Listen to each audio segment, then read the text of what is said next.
Caracas, donde nos atiende Román Duque Corredor, ex magistrado miembro del Tribunal Supremo de Justicia y miembro actual del bloque constitucional de Venezuela, que se conformó varias veces, lo he mencionado, para defender la Constitución y la constitucionalidad de la República.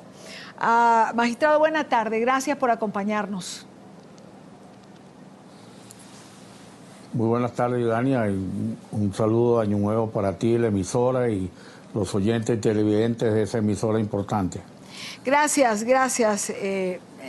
doctor Duque Corredor. Fíjese una cosa, mientras todo parece que transcurriera con normalidad en la Asamblea, hay una duda que está en el ambiente.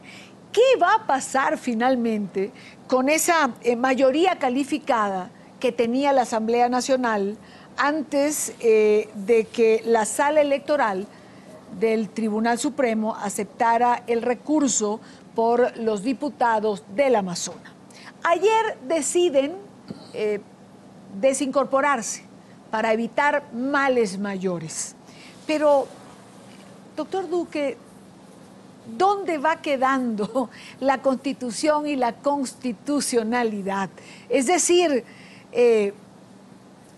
¿tenía facultades la Sala Electoral y el Tribunal Supremo para hacer lo que hizo? Si no la tenía, ¿por qué entonces se desincorporan los diputados? Bueno, en primer término, yo diría que es saludable que se prevengan los conflictos entre poderes para la estabilidad política y la tranquilidad de la nación, y eso es positivo. En segundo lugar, quiero señalar que la Asamblea Nacional procedió en ejercicio de atribuciones privativas para calificar a quienes integran el cuerpo legislativo. Y la Constitución lo dice que cada Estado, mediante una votación uninominal, universal, pues elige sus diputados, que son los que integran la Asamblea Nacional. Y desde ese punto de vista, lo que determina la condición de integrante de la Asamblea Nacional es la elección. Los actos posteriores son formalidades. De manera que los diputados electos en el Amazonas fueron elegidos por el pueblo en votación universal, por lista y por representación indígena, y fueron considerados electos. Solo la sala electoral posteriormente, aun cuando ya habían sido proclamados, consideró que esos actos debían suspenderse, lo que es ilógico. Y la Asamblea Nacional consideró que, habiendo sido electos y proclamados, podía considerar su integración en la Asamblea Nacional.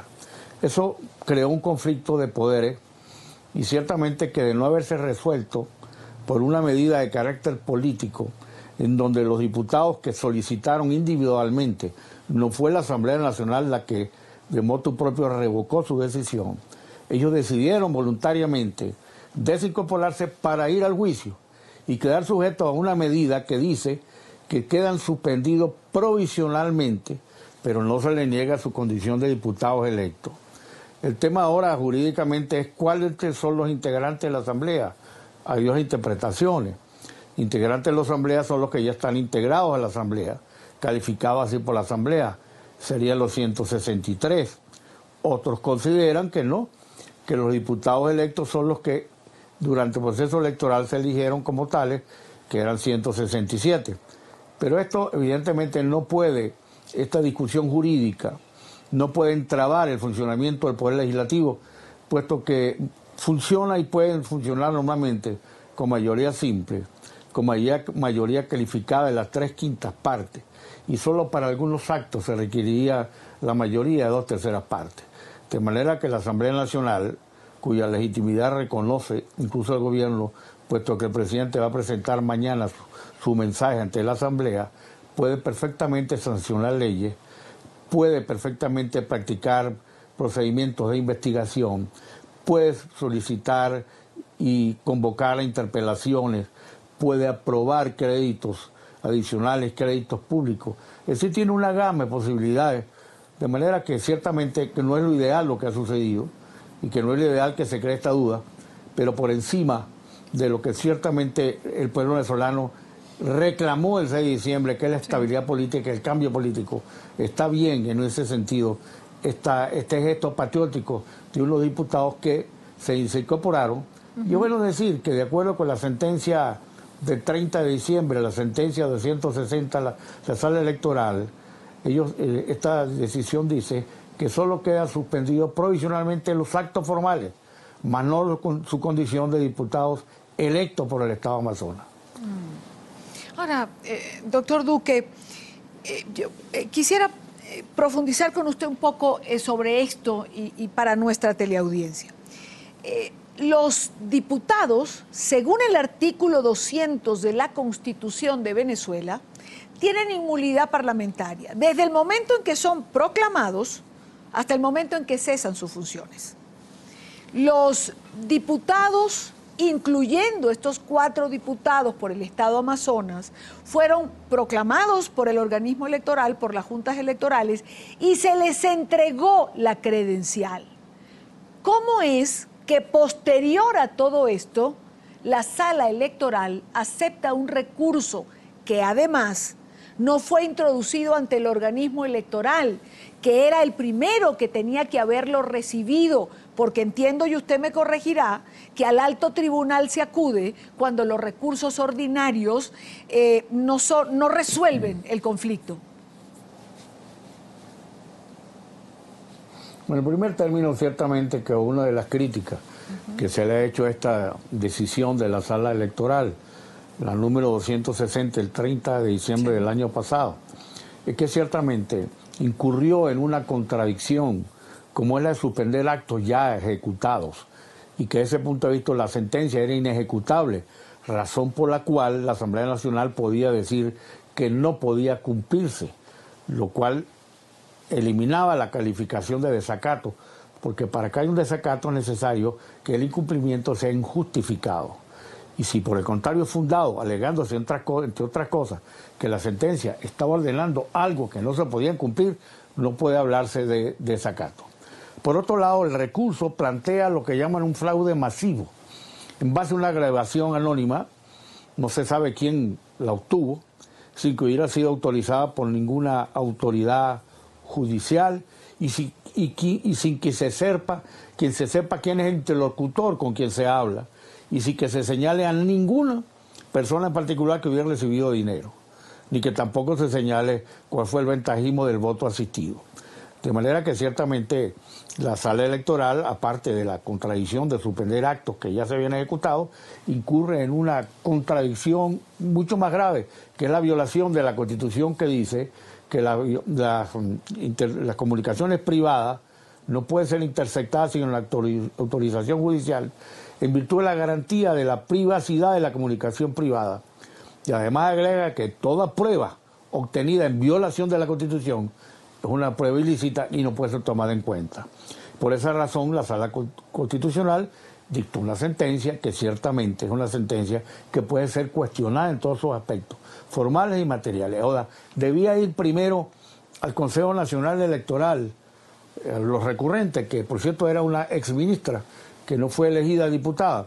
Bueno, están alegando la nulidad total del proceso electoral, y hay una tesis que dice que en ese caso se puede ir directamente a solicitar la nulidad a los tribunales. Pero lo cierto es que la sentencia 1 dicta una medida ilógica, contradictoria e inejecutable. 2, dicta esa medida en base a una prueba inconstitucional que no debió ser emitida por la sala electoral. Y 3, la sala electoral no puede calificar, una vez proclamado un diputado, si puede incorporarse o no a la Asamblea Nacional, porque es una atribución privativa de dicha Asamblea. Doctor Duque, ¿cómo transita un país, cómo transita Venezuela este momento difícil, particular de su historia, sin la Constitución como garantía? ¿Y por qué se lo pregunto? Porque la Constitución existe, pero también tenemos 16 años viendo cómo se atropella la Constitución. La constitucionalidad tendría que amparar a los ciudadanos venezolanos, pero tenemos todos estos años viendo cómo ampara a un sector y a otro no. Ciertamente que la Constitución existe, formalmente es un texto aprobado por el pueblo del año 99, pero no basta con tenerla en las bibliotecas o en los archivos o exhibirla en los actos públicos si no ejecuta y si no se cumple. Pero la garantía de la ejecución de una Constitución es el Poder Judicial. Y el Poder Judicial en Venezuela está secuestrado. Por eso formalmente la Constitución no tiene, más allá de su publicación, una vigencia en la realidad. De manera que, ciertamente, que Venezuela no tiene vigencia en la Constitución porque los organismos encargados de su vigencia no cumplen sus funciones. Y uno de los planteamientos que se hizo en la elección del 6 de diciembre era precisamente reconstitucionalizar el país, poner en vigencia una constitución que el pueblo aprobó independientemente de los problemas que pudiera tener. Y uno de los aspectos fundamentales que se planteó en la lucha electoral del 6 de diciembre es rescatar la garantía, la independencia del Poder Judicial para que la Constitución tuviera vigencia.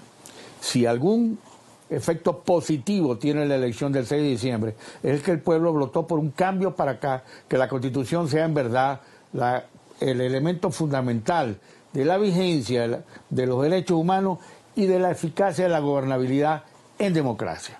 Y por eso el pueblo votó más que por renovar una Asamblea Nacional, porque la Constitución tenga vigencia. Por esa razón un grupo de juristas, ex magistrados, profesores, abogados, fiscales, defensores, nos constituimos en el bloque de la constitucionalidad de Venezuela, precisamente para reclamarle a los poderes públicos su responsabilidad en el cumplimiento de sus funciones en garantía de la Constitución. Y vamos a programar dentro de todo este periodo de tiempo una serie de actividades precisamente para llevarle al país la conciencia de que en sí una vigencia de la Constitución no puede haber estabilidad y tampoco progreso. Pues quiero agradecer a Román Duque Corredor, ex magistrado, miembro del Bloque Constitucional de Venezuela. Doctor Duque, muchísimas gracias por estar con nosotros en NTN 24. A ustedes y mucha felicidad este año y mucha suerte en sus labores de comunicación social. Muy amable, doctor Duque. Gracias de verdad por acompañarnos.